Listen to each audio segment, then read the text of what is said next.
Well,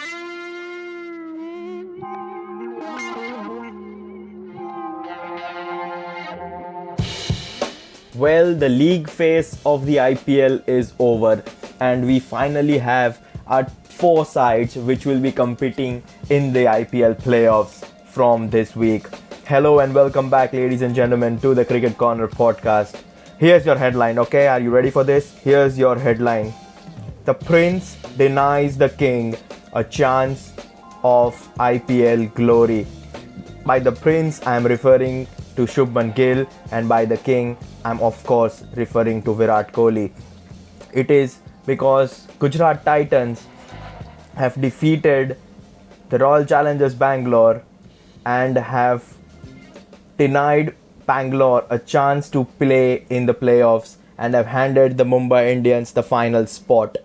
This was arguably one of the most important days in IPL history, in let's say recent IPL history, because it was do or die for two teams. Like if Mumbai had lost to the Sunrisers Hyderabad, they would have been eliminated regardless of the result against Bangalore and Gujarat. And then even if Mumbai had won that game and Bangalore win their game against Gujarat, it was all over for Gujarat. It was all over for Mumbai Indians as well. So it was kind of a nail-biting day. And in the middle of all these Mumbai Indians and Royal Challengers Bangalore, there was also Rajasthan Royals sitting in the middle, quietly watching the Mumbai Indians game, because had they lost to Sunrisers Hyderabad and had Gujarat won there against Bangalore, they could have had a really good chance and a realistic chance of overtaking both of them into the playoffs. But unfortunately that did not happen. What happened was Mumbai Indians beating the Sunrisers Hyderabad, and then Gujarat Titans beating the Royal Challengers Bangalore to deny RCB and their lovely passionate fans another chance of playoffs and possible IPL glory. It was a really close encounter between Gujarat and Bangalore. Gujarat won the toss and elected to bowl first, and rightfully so because of the conditions. The game started like an hour late and there was still rain in the air. Fortunately for the viewers on TV and in the stadium, the rain did not affect the outcome of the game and we got a full 20 over game. But yeah, the conditions were really tricky and nail biting, because had the game been a complete washout and both sides, Gujarat and RCB, had received 1 point, that wasn't enough for RCB. They needed those 2 points to guarantee a spot into the playoffs. But that did not happen, even though they gave their best effort and they put their best foot forward in a way. 197 for 5 in their 20 overs. No thanks to Virat Kohli. 101 of 61 deliveries, 13 fours, 1 6. He was like, we all remember those old story tales, like that Peg Piper of Hamelin. Like he blew his flute around and gathered children and gathered followers left, right and center. That was Virat Kohli at the Chinnaswamy on Sunday. He was scoring runs for fun. He was getting the crowd together, and the crowd had belief, because 197 is a good score regardless of where you play. Now yes, the Chinnaswamy Stadium is relatively small compared to other grounds. The pitch is a batting pitch. The ball comes onto the bat really nicely. But then you have to basically chase at 10 and over. But somehow Gujarat Titans did it, and it was down to Virat Kohli's heir in the Indian team, Shubman Gill. It's a near impossible task to one up Virat Kohli and his century. Virat Kohli himself does that. Henrik Larsson for the Sunrisers Hyderabad scored a century in a league game, and Virat Kohli toppled that by scoring a century. Only Virat Kohli can do that. But it's really interesting and a first time experience to see someone eclipse Virat Kohli himself, that too at his own stadium in front of his own fans. and that is what Shubman Gill did. He hit 104 of 52 deliveries, 5 fours, 8 sixes, playing at a strike rate of 200. He was unbelievable. The innings, some of the shots he played over mid wicket, over long on, were a joy to watch. Some of those back foot punches which he plays so nicely were absolutely like mesmerizing, and I sometimes lose words describe when I have to describe what Shubman Gill was able to produce against a recently, I would say, what's the word I'm looking for? A really good bowling lineup. Mohammad Siraj is a good bowler. Harshal Patel is a good bowler. Wayne Parnell is a good bowler, and to produce such kind of an innings against these kind of bowlers is a really good feat, and he was rightfully awarded the man of the match for his concerns. Vijay Shankar really partnered him really well. He was the impact sub in place of Yash Dayal. 53 of 35 balls, 7 fours and 2 sixes. He came early into the innings after the first 3 overs when the score was 25-1. When Saha got out, he came down at number 3 and really partnered Shubman Gill, and I think the partnership between them was the reason why Gujarat got over the line against Bangalore, and it was really fun to see Vijay Shankar play yet another important innings in this IPL, and shows that he still got it in him and he can still hit those big runs and big sixes. But yeah, so it was an outstanding innings, and I'm really proud and blessed to see how Shubman Gill has played in this IPL, particularly towards the latter stages of this season. Like here are Shubman Gill's last 4 scores in the IPL. Okay, against the Lucknow Super Giants at Ahmedabad, he scored 94 not out. Yes, against the Mumbai Indians after that he scored just 6. But then against the Sunrisers of Hyderabad, I always say off. It's Sunrisers Hyderabad. There's no off in there. What's all? Come on. Against Sunrisers Hyderabad, 101. Brilliant innings. And how do you topple that? You topple that by scoring 104 not out. You hit a winning 6. You bow down to the crowd. And you score 104 not out against the Bangalore side in their home turf. Outstanding innings. What does this innings do for Shubman Gill personally? Well, he's now second in the orange cap charts. He's just 50 runs behind Faf du Plessis, and Shubman Gill has a minimum of 2 matches to play in the playoffs. We'll talk about the playoffs later on in this episode. Let's firmly talk about Shubman Gill right now. 680 runs of 14 matches and an average of 56.67 and a strike rate of 152 is an incredible innings, incredible IPL season for Shubman Gill. Just 50 runs behind Faf du Plessis, as I mentioned, and I'm sure he's going to overtake Faf du Plessis. 50 runs, that's 1 game of work for him. He's going to get minimum 2 games, and I can see him overtaking du Plessis to claim that orange cap of the Bangalore captain. Now, let's look at the top 5 in the orange cap standings. Faf du Plessis is at 1. Shubman Gill is 2nd. Virat Kohli, great season for him as well, 200s. He's on 639, but he cannot add any more to that. Number 4 is Yashasvi Jaiswal, 625 runs. Good innings from him as well. Good season from him as well, but he cannot add any further runs. Then you have Devon Conway. Devon Conway is 95 runs behind Shubman Gill on 585. So he does have a realistic chance of catching Shubman Gill. Let's say he gets to play 3 matches, you can score that many runs. Then you have David Warner, who cannot add any more runs. And at number 7, you have Surya Kumar Yadav at 511. Number 8, you have Ruturaj Gaikwad at 504. They are quite further back. So let's quickly just talk about Shubman Gill. 50 runs, I'm sure he's going to get there. He's going to overtake Faf du Plessis in the coming week. Now the question is, does Devon Conway overtake him? Well, it's kind of hard to see based on Shubman Gill's form, so I can see him claiming his first ever orange cap.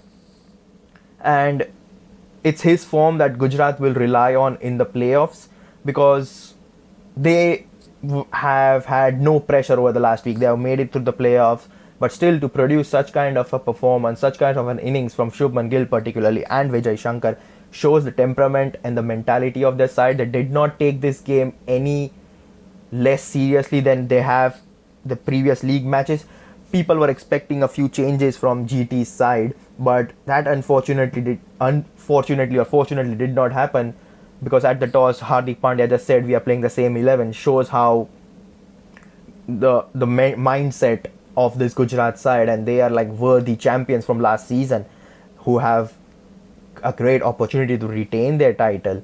So let's quickly talk about the IPL playoffs now, and we have had our 4 teams as I mentioned, and the first game of the playoffs will be between the defending champions Gujarat Titans and the second place side in the table in the form of Mahendra Singh Dhoni's Chennai Super Kings.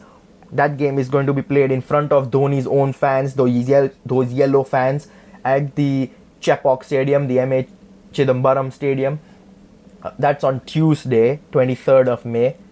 And if someone's not aware of how IPL playoffs work, here is a brief rundown. So the top 2 sides from the table face off against each other, and the third and the fourth side play the eliminator. Now the reason why that is called the eliminator is because the loser goes straight out of the tournament, no chance of progressing any further. The winner of that game, of the eliminator, plays the loser of the playoff or the first qualifier. So let's assume CSK win against Gujarat, okay? So they are through to the final directly.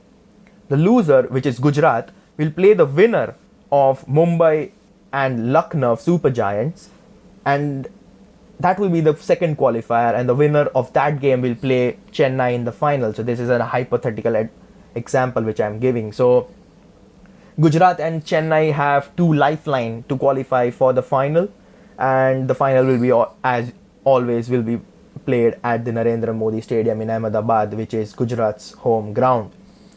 So quickly talking about the playoffs now, we have had I firmly believe we have 4 teams which deserve to be in the playoff spot. Lucknow Super Giants, in my opinion, have been the dark horses.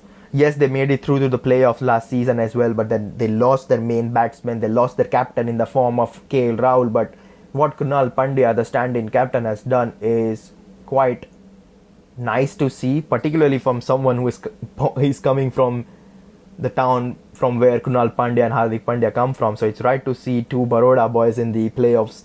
But yeah, I think Krunal Pandya has done a good job, and the batting as far as the Lucknow Super Giants is concerned is clicking at a really good moment, because they played against the Kolkata Knight Riders. They defended 175. It's not just the bowling, but not just the batting, but the bowling that's contributing to runs as well. Quinton de Kock is finding feet. Prerak Mankad is finding feet. Marcus Stoinis has played a good innings against Mumbai themselves. We'll talk about that game in a short moment, but yeah, he's in good form. Krunal Pandya is delivering few runs with the bat, doing good with the ball, and Nicholas Puran comes down the order, scores some big sixes down the ground, and gives you winning performances. So yeah, that should be a really good game, because Lucknow don't have players like namesake, like they don't have big players. Yes, they have Quinton de Kock, they have Nicholas Puran, but don't have that one mega star, like they have Shubman Gill in Gujarat, they have Dhoni in Chennai, they have Surya Kumar Yadav, Rohit Sharma in Mumbai Indians. They lack that big quality player, but when the team clicks, that's the beauty of the IPL. You don't need big players, you need 11 players to click at the same time. That's what LSG have been doing. Mumbai Indians and the Lucknow Super Giants played against each other just last week, like 5 or 6 days back, and it was a great game. 177 on board for the Lucknow Super Giants, and Mumbai Indians were not able to chase that down. They lost there by 5 wickets. I think they needed like 11 of the last over with Tim David and Cameron Green in the middle, but unfortunately the Aussie pair could only score like 6 runs of the last over and they lost the game by 5. I think they scored like 5 runs in the last over and they lost the match by 5 runs. Yeah, that's the thing. But that was a close game, and that game showed the class of Marcus Stoinis. As I mentioned before, 8 sixes in a way, on his way to 89 or 47 deliveries. But that game also showed us the promise Ishan Kishan has been showing and the faith Mumbai Indians have been putting on him. He scored like 59. Rohit Sharma made a well-made 37 on that occasion, but then the batting kind of fizzled out because Sky scored just 7. Nehal Vadera scored just 16. Tim David tried his best, but he scored just 32. Cameron Green scored 4 of 6, but well, he's changed his form completely. He scored an unbeaten 100 to guide the Mumbai Indians to the playoffs against the Sunrisers Hyderabad on Sunday, which was an exceptional innings from the Aussies. Shows why he cost like 17 crores to the Mumbai Indians, putting faith in a young Aussie. He's going to be the long-term investment kind of a player, like 17 crores spread across 6 or 7 years. So that's a good buy, and he's showing his worth towards the latter stages of the tournament when it matters the most. Now, that's the eliminator. Let's quickly talk about Chennai Super Kings and the Gujarat Titans, because that's the qualifier, and the winner will book a spot in the final, which is on the 28th of May, which is next Sunday. So it is worth mentioning that the Gujarat Titans and the Chennai Super Kings have already played each other twice. It was the first game of the season, if you remember, all the way back on the 31st of March, that Friday when the IPL first kicked off in Ahmedabad. And Gujarat Titans won that game by 5 wickets, 182 they made, chasing 179 from the score put on by the Chennai Super Kings. They made 182, and once again it was who else but Shubman Gill.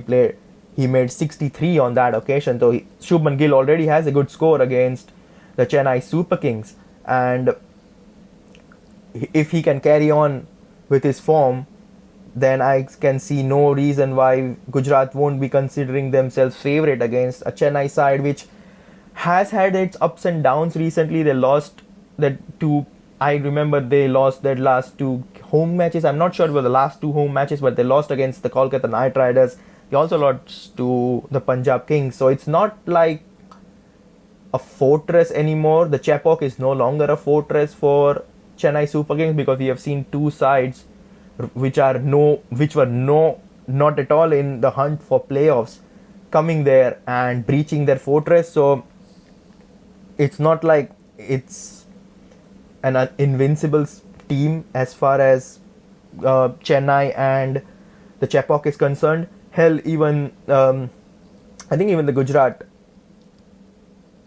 the Gujarat have just played them once. There was a previous encounter which I was looking. I beg your pardon. Yeah, so they have played them once, but yeah, so they have history against the against the Chennai Super Kings, and it will be interesting to see if they can carry on with their form. Now, I remember talking about the playoffs before the IPL started. I picked Chennai Super Kings, RCB, Delhi Capitals and the Sunrisers Hyderabad to make it through to the playoffs, and unfortunately for me, only one of those 4 teams made it through. So that's a big fat L next to my name, but I'll happily take that. I don't care. So yeah, it's an interesting playoffs, but if I had to pick a winner, I would go with CSK. I have mentioned it previously in some previous episodes as well that Dhoni knows how to navigate through to the playoffs. He has won 4 IPL titles. He's not won them based on just luck and sheer willpower. There are methods to his madness, and I feel like Gujarat will fall short for the first time in playoff history, in that 2-year history, and will have to play in the second qualifier against either Lucknow Super Giants or the Mumbai Indians. I think Chennai will make it through to the playoffs. I think they'll beat the Gujarat Titans on their home soil. And will it be Dhoni's last game at the Chidambaram Stadium? Well, only he can tell that.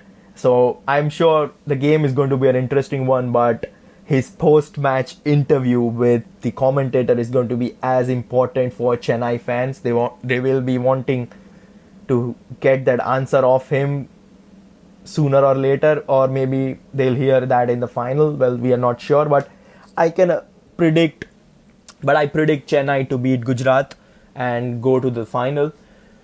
Talking about the second game, Mumbai Indians versus the Lucknow Super Giants.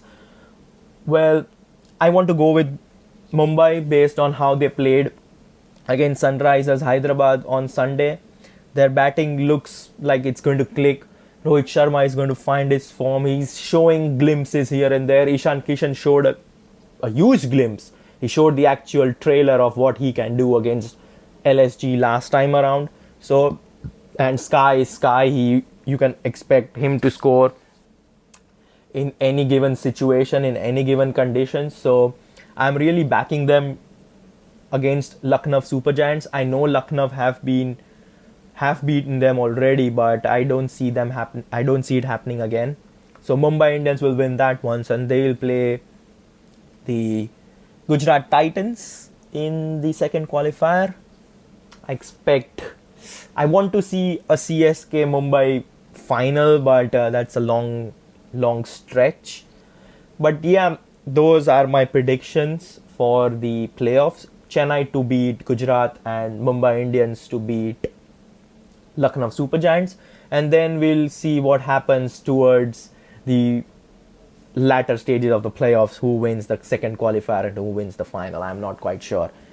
I predicted Chennai to win the entire tournament way back in March. I also talked about how they are still favorites a couple of weeks back, and I still hold true to my prediction. I think CSK are going to win their 5th IPL title, and will it be enough for Dhoni to hang his gloves and retire? Well, only time and Dhoni himself can say that, as I already mentioned.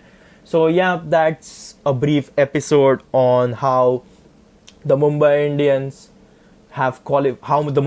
qualified for the playoffs, how Shubman Gill has helped MI qualify, how Shubman Gill denied RCB a chance to play in the playoffs, and I think it's well deserved. As I mentioned, all 4 teams that have qualified for the playoffs deserve, because there's a reason why they have 16 points, 17 points, 18 points, 20, 22 points. There's a reason why they have got so many points, because they have more wins than defeats. And that's how the IPL table works. Sad to see that only 4 games remain in this wonderful tournament, and then after that will be all down to the reality which will be ahead of us. But hey, World Test Championship final, the Ashes, it's all coming up. There's no full stop in the game of cricket. There are only commas, my friend. Well, that's the episode done and dusted. I hope you enjoyed this one. Make sure you are giving me those 5-star ratings on Spotify. Make sure you are liking, sharing and subscribing on YouTube. This is me, Vatsal Vora, signing off. Ciao for now.